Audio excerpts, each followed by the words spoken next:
Welcome to the Knowledge Seeker channel. The channel is dedicated to exploring critical issues in the world.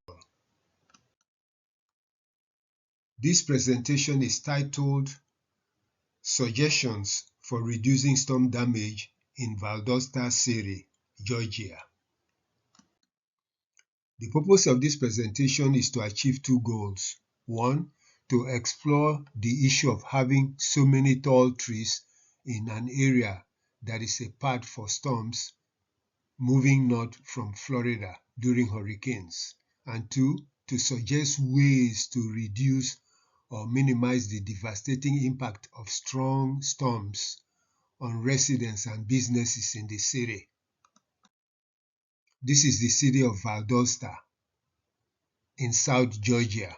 This is part of the downtown area of the city. The city of Valdosta in Georgia state of the USA is about 15 miles from the Florida state border. It is the biggest town along Highway 75 as one crosses from Florida into Georgia.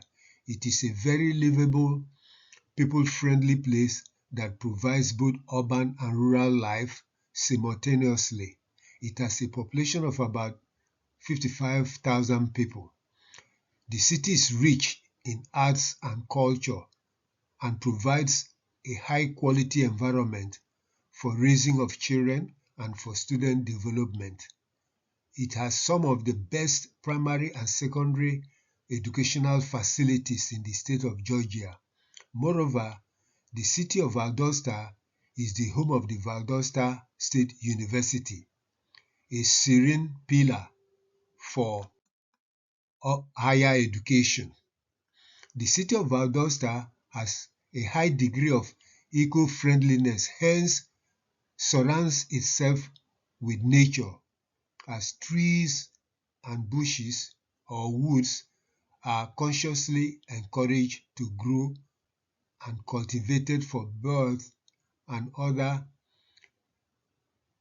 adorable creatures to share space with people. Thus, the city of Valdosta is a place for work, family, relaxation, and appreciation for nature.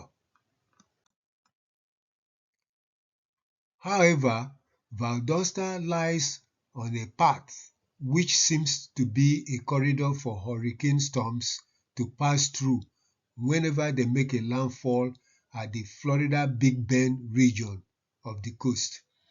In particular, whenever a hurricane makes a landfall in or near Perry City in Taylor County, Florida, it almost always passes through Highway 75 corridor, thereby impacting the city of Valdosta depending on the strength of the storm.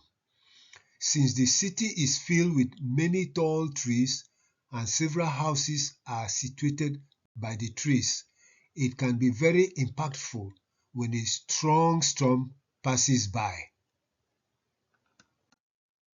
Here you have trees that line up along the streets, and you can see some broken trees and tree branches lying along the street.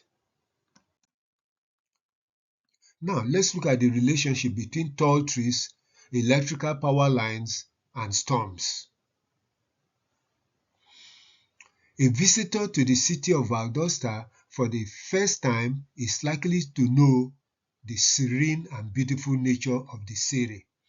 Likewise, the visitor is likely to see that there are numerous tall pine trees, some as tall as 6 to 7-story buildings.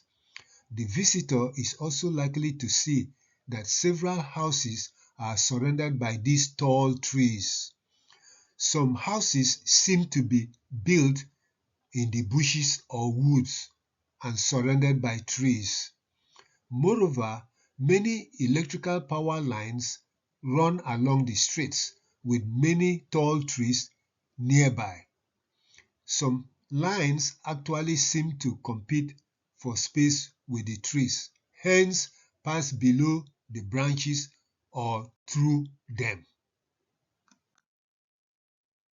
Thus, The visitor is most certainly going to notice that in many cases the electrical power lines seem to be dangling along the streets, with the trees hovering around them or over them. When a powerful storm, whether hurricane or tornado, hits the city, it is predictable that it would cause tremendous damage on the houses, people, and the electrical system. Why? Because tall trees and houses do not make a good mix. Here you have fallen electrical power lines along the street, and you can also see trees that fell across the street. Under these circumstances, it becomes very risky to drive through. Trees and electrical power lines are also not a good mix. Yet, yet that seems to be the case in the city, because when a strong storm strikes the city, the houses and the electrical system pay the price as the trees fall on the houses and the electrical lines along the streets.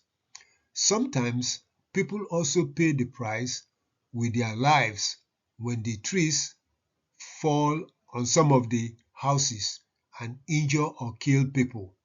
Additionally, the fallen trees block the streets and make it impossible to drive through. The fallen electrical lines also block some streets and create hazard to human life. Apparently, any house that is surrounded by or near tall trees is a disaster waiting to happen in the event of an impactful storm. Any individual who lives in a house surrounded by or near tall trees is living dangerously, because if a storm with strong winds come, one or two of the trees might fall on the house and possibly injure or kill someone. Here you have a house whereby one or two trees have fallen on it. As you can see, the house receives extensive damage due to the fallen trees. Now, why do some citizens prefer to have tall trees around their residential homes? Why? Let's look at the reasons. One, some people have indicated that these trees provide shade, thereby reducing the effect of the heat, especially during the summer months. Two, some people also indicate that having a house surrounded by trees and bushes tend to create a feeling of living by nature, as the birds and other creatures come around to perch on the trees near the homes to play, sing, and seek food. And three, some individuals believe that the trees and bushes create a psychological feeling of independence and freedom of choice for those who live in such environments.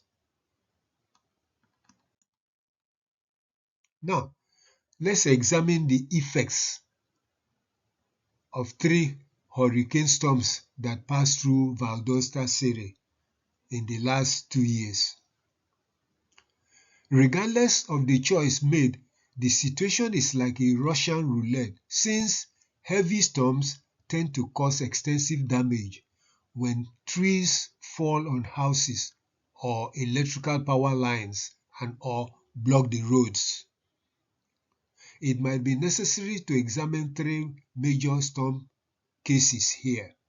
1. Hurricane Idalia, 2. Hurricane Deby, and 3. Hurricane Helene. So please follow me. Let's go along with the storms and see what happens. Hurricane Idalia. Hurricane Idalia made landfall on August 31st, 2023 around the Big Bend near Perry, Florida, and headed straight to Valdosta.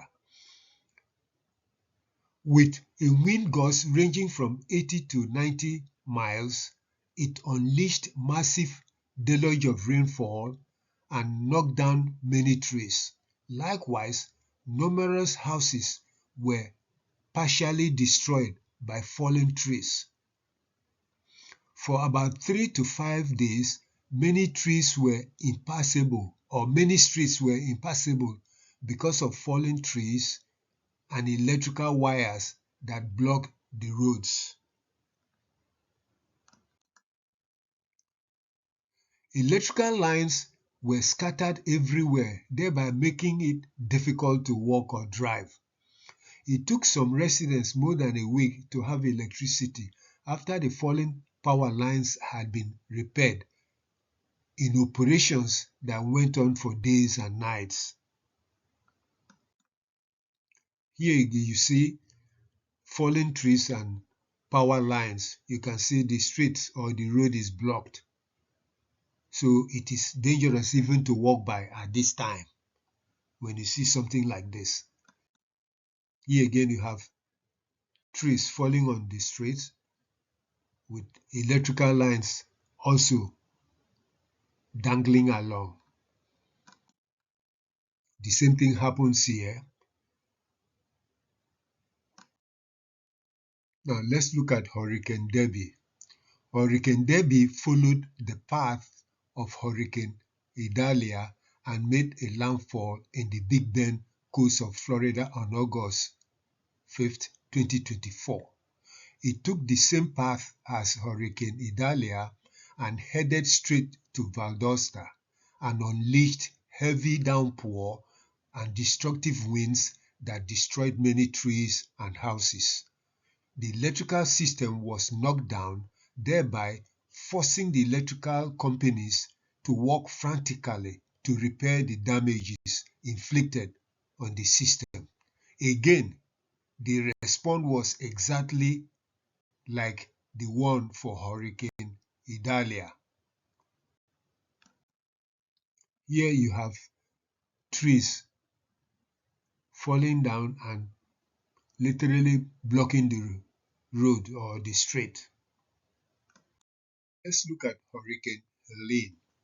Hurricane Helene struck on the midnight of September 26, 2024, with winds gusting between 90 and 100 miles an hour.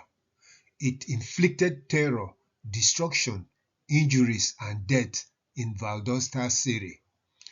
Trees were knocked off in many places, thereby making driving impossible on many streets. Similarly, like Idalia and Deby, fallen trees destroyed many houses. In fact, some houses which suffered under Hurricane Deby also suffered under Hurricane Helene. This means that the owners had to fix their houses twice due to fallen trees. The electrical power lines too suffered severely. About 4 people died as trees fell on their houses. Thus, it is obvious the same pattern will repeat itself if some steps are not taken to reduce the destructive effects of strong storms. Here you have a building that was destroyed during Hurricane Helene in downtown Valdosta City. Here again, you have a group of trees that fell near Valdosta State University. Now, let's look at the need for some actions to be taken to break the routine.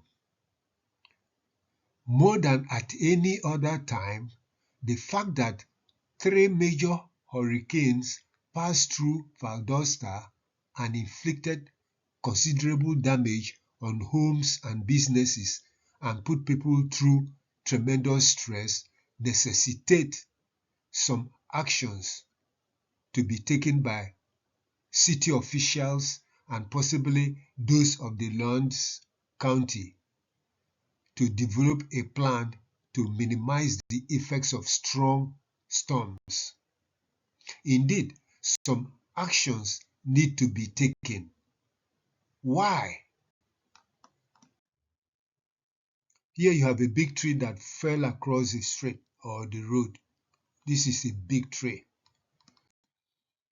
Here again you have trees falling by the side of the road. Look at the electrical wire lines all entangled with the trees. If things remain the way they are, it means the city will continue to experience the same destructive circumstances after each heavy storm. It also means that whenever a strong storm passes by and causes destruction in the form of fallen trees and electrical power lines and damaged homes due to downed trees, electrical companies will come in to repair the electrical power system, and tree cutting companies would come to cut down fallen trees and clear the debris, and the cycle will repeat itself on and on anytime a storm comes by. Additionally, the insurance companies too will come after each storm episode to process applications of citizens whose homes and other properties were affected or destroyed, and the cycle repeats itself. Then everybody goes back to their normal routines and wait until another strong storm pays a visit during the hurricane season. Now, in conclusion, let's look at some suggestions that are being made here. It is strongly believed here that it is time to slightly change the routine, since climate change is most likely to increase the number of very powerful hurricanes that are likely to cause severe destruction on the infrastructure and people. Thus, the following suggestions might contribute to reducing or minimizing the destructive effects of hurricane-generated tornadic strong storms that might strike Valdosta City in the future. 1. Carry out an educational campaign to inform citizens about the hazards of having houses near or surrounded by tall trees. 2. Encourage homeowners to cut down very tall trees by their homes. 3. Provide a time frame in which homeowners are required to complete the process of cutting down very tall trees that might fall on their homes during strong storms. 4. Pass a city housing code which prohibits the building of houses near very tall or big trees in the future. No approval should be given to a building plan which includes tall trees. 5. Cut down trees that entangle with electrical power lines along the streets or roads. 6. Another plan would be to start the incremental process of burying some electrical power lines underground. By 10 years' time, most of the power lines in the forested areas should be underground. 7. Since it costs a lot to cut down tall trees, the City of Valdosta, working through the Lowndes County, should lobby the federal government and the state of Georgia to establish a tree-cutting financial assistance program where local governments, cities, and citizens can apply for financial assistance to cut down very tall trees near homes and along the streets. This program might assist in reducing home destruction and loss of lives during strong storms. 8. It is obvious that burying electrical power lines underground is definitely going to cost more than cutting down the trees. Therefore, in terms of cost effectiveness, the cutting of trees near electrical power lines is much cheaper than burying the lines underground. It is indeed painful to see the city government and residents of the city of Valdosta go through the same painful experience each time a hurricane-generated storm strikes the city. Other cities and towns in Georgia and other states too can benefit from the suggestions made here to reduce or minimize unnecessary destruction and hazards to human life. Note, these are mere suggestions and not a government policy. Thank you for listening to this presentation. Please subscribe to the channel and listen to other interesting presentations. Again, thank you very much.